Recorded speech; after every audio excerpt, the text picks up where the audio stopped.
Based on information I've received and reviewed from the National Council on Independent Living and Anchor, we should consider the following matters. The current version of the American Health Care Act that the House of Representatives is proposing has the potential to cause unacceptable harm to people with intellectual and developmental disabilities. As written, the AHCA puts the health and independence of individuals with disabilities such as autism, cerebral palsy, and Down syndrome at great risk. Replacing the Medicaid entitlement with per capita caps or block grants means there is no guarantee the states will spend any of the funding they receive on disability services. The proposed changes to Medicaid and our healthcare system will result in steeply rising out-of-pocket expenses and severe decreases in services that people with disabilities rely on. Medicaid is currently the principal funder of the services and supports that people with disabilities need to live in their homes and communities. The extreme cuts to Medicaid proposed by this bill will result in people with disabilities being forced out of their homes and communities and into nursing homes and institutions. The AHCA will likely put affordable health care out of reach for many, and community integration for people with disabilities will be set back decades. This bill is an attack on the health and independence of people with disabilities. Thanks, Karen.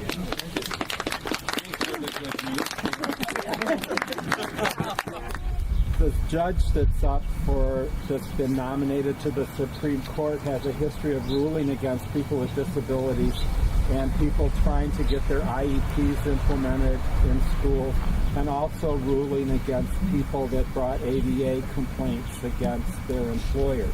So it's something that we really have to watch. A lot of times people never think to bring up folks with disabilities because they don't vote, so they don't talk about them. I mean, they do vote, but they don't pay a lot of money to lobbyists, I guess. But anyway, I got some information about Livingston County. Oh, one other thing about the state.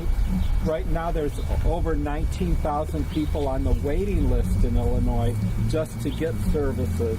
And sometimes I've been hearing that it's 11 years or more after somebody finishes school before they can get adult services. Because they get on that waiting list, and it just takes a long time. And that's in good times, okay, if we want to say now's good times. And with these cuts, I can't imagine how much worse that's going to really get. But I was interested in the 16th district because we all live in the 16th district. And every time I talk to our representative, he tells me how proud he is to represent me and our district. And he loves representing the people from the district. So I'm pointing out to him with a letter I mailed today and some facts I'm sending to his office that according to the latest information from Census Bureau and other reports, over 12% of the people living in this district are identified as having a disability. So 12% of the population of District 16, according to federal surveys, have a disability. All those people could lose funding if this moves forward. Over 30% of the residents of the 16th district are 55 years or older.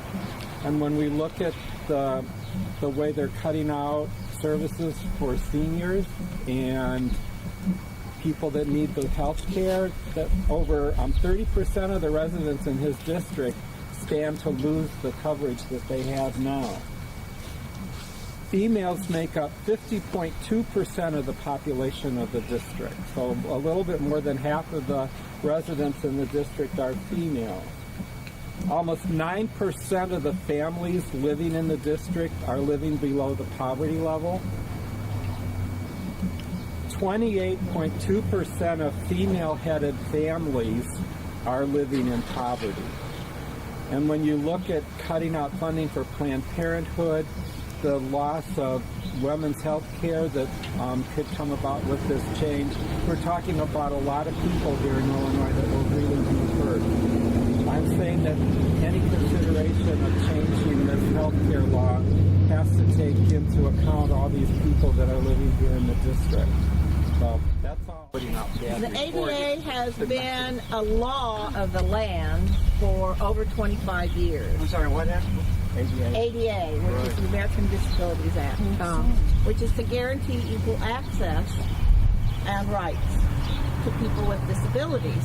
You can read the law, go online, read it, kind of long. But anyway, I've been curious because when they finished construction of the Law and Justice Center over 5 years ago, it was checked and there were 99 violations of the ADA. In checking on it, and actually we had to FOIA to get the information. I had to give my copy of the information to Rod so he could send it to the newspaper so the newspapers would publish it so people would know that here we had this brand new building that had 99 violations. Now, some of them were signage, some of them were a few things like that. But I checked, and the most recent information, which is from last year, at the end of the year, they didn't have anything new. There are still 39 violations. The county board does not want to act on anything until they sue the lawyers, the contractors, the people that worked on it, the designers, whatever. Now, they had landfill money. They could have corrected it all before it even opened and then started suing people if they wanted to. But they chose not to do it. I talked to several different county board members, not all of them, but a lot of them say, well, we didn't do some of those things because we wanted to save money. I guess if there's a law, if you want to save money, you don't have to obey the law. I'm not quite sure. I did find out something that was rather alarming. None of the courtrooms, the 3 brand new courtrooms, all have several violations in them, including the judge's bench is up 3 7-inch steps. The witness stand is up 7 inches. All of the place, there's not room to turn wheelchairs around if you're just sitting as a spectator. There's not room in the court. You can't get into the jury box. You can't get into a lot of places. So we've had for 5 years courtroom where somebody told me once that it was okay because if somebody was in a wheelchair and they were a witness, they could just be on the floor in front of everybody. I thought you'd like that one. Well, like that's going to make us all the same, right? We're going to feel just as important as everybody. Okay, so that's dealing with the county with that. I've also, because I started getting curious about that, the city started building some new things, and they had, before last year, they had a splash pad at the high school, and they were working on the band shell, and they had finished the Eagle Theater, and I went into and it had been gutted. I went into the Eagle Theater and looked at it, and I asked a couple questions about, like, your light booth is upstairs and sound control. You have no ramp to the stage, and I actually went to one show there, and getting around the tables that were set up, getting to the buffet, getting to the bar, getting to all these places, it was very, very difficult for somebody with 2 legs just getting around those places. So I've been asking the city a lot of questions about it. The city has not yet had anybody from the state come. They canceled the time that they were going to come, and they haven't come back. The city's trying to improve things. The splash pad at the high school now has to allow, because it's open to the public and free, they had to put in a sidewalk and have an unlocked gate to provide access to the public. They weren't doing that before, and when I said they needed a sidewalk to it, they put down some slate stepping stones for a while. And where is this? At the stadium? No, it's at the swimming pool. Right, center. Yeah, it's attached there. And they were going to charge people to go in, but the money was donated for that. The Law and Justice Center, the band shell now has a sidewalk to it. They don't have the plans yet, but keep checking with the city and go look for them. There's supposed to be an accessible restroom put in, and they did put a sidewalk in to get to the band shell through the park, because there was no way to do that. You had to be on the outside sidewalk in order to just get to the band shell. concrete pad in front of it for seating. I don't know if you don't want to sit 12 feet away from the stage and you're in a wheelchair, you're in trouble. You know? But I'm going after and asking them, at least pushing it. And the same thing, I was told by 3 council people and the mayor, they didn't want to do everything because they didn't want to spend the money on that. Now, the thing that gets me is, I don't know if everybody understands what TIF money is, but I went through a lot of years trying to get that finally figured out. But they said that the Eagle Theater was going to cost them, the newspaper article, the last time they wrote about it, the Eagle Theater was going to cost $250,000. I got the final results. The Eagle Theater cost over $700,000. And they are doing some improvements now, so that's not including that's going on. And $700,000 was TIF money. Now, TIF money takes care of streets in certain areas, buildings, storefronts, sidewalks, some of those kinds of things. And, you know, believe me, I'm a person that likes the arts and wants to support this stuff, but I think we need to be open about what's going on with it. I don't think the public realized that TIF money was being spent to that extent. They had basically, I think, about $140,000 in donations for that, and they were talking about probably half of it would be donated. So, you know, and I don't want to close the Eagle. I don't want to do anything like that. I just want the city to be accountable for things, and I want them to make sure that when they're doing something new, everybody has access to it. Those are public things spent with public money. Yeah, It's also the law. Yeah, well, besides wanting that, you'd think there would be elected officials that would decide maybe we need to follow the law, but, you know, I don't know. We're leaning away from it. But anyway, that's all. I just wanted you to know, and if you find things in town you don't like, call, you know, whatever body is in charge of it, but also use this number, the Disability Bureau, because they will send somebody in to inspect eventually. They'll also get in touch with the city or council or whatever and make sure that they're trying to do something useful. And I don't want to keep talking and keep everybody cold. Move. Okay?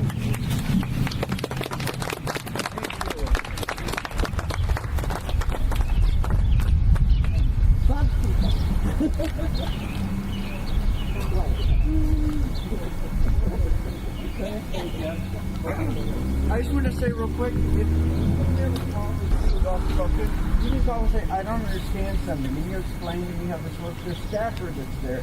They're there to help you. And believe me, the first time you do it, you may be a little nervous. After that, it's a lot easier. And so you can call them and say, hey, I've got this problem, or when do we get these things out of consideration in our town? When can we see them here? Obviously, you know what we want. He's never here. So just try to give them a call, and then you can also write them. I found it's kind of, if you write something first, you kind of have it better in your head what you might want to say. So just give it a try, and it would help.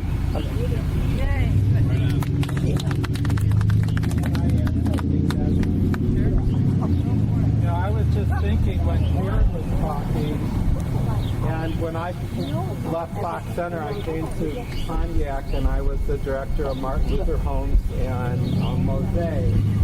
And I know that between Futures and Mosaic, there are a lot of people in the county that have jobs. Aren't you one of the highest number of employees? I think we're like 7th now. Seventh in the county of Futures.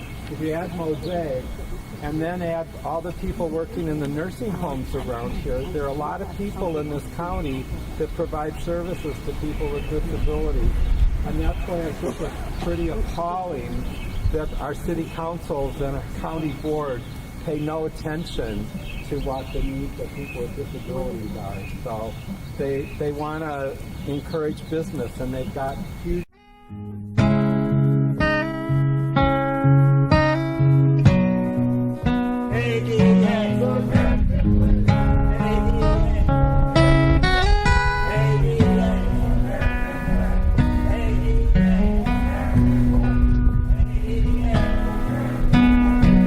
We who are the spirits of the revolution, we will not fit in, and we will not give in. We who are the spirits of the revolution, we will not fit in, and we will not give in. We who are coming to understand more of the horrors, we will not fit in, and we will not give in. We who are indelibly bourgeois and refuse to be so are increasingly aware. We who are unleashing powers move toward life. We who experience tragedy in the unending cycles of destruction. We who gamble with our lives. We who are the spirits of the revolution, we will not fit in, and we will not give in. We who are the spirits of the revolution, we will not fit in, and we will not give in. We who believe in the flowering of freedom, we will not fit in, and we will not give in. We who are thirsty for greater knowledge, we who walk the night this side of desperation, we who are thirsty and looking for better ways to proceed, we who tremble then proceed. We who are the spirits of the revolution.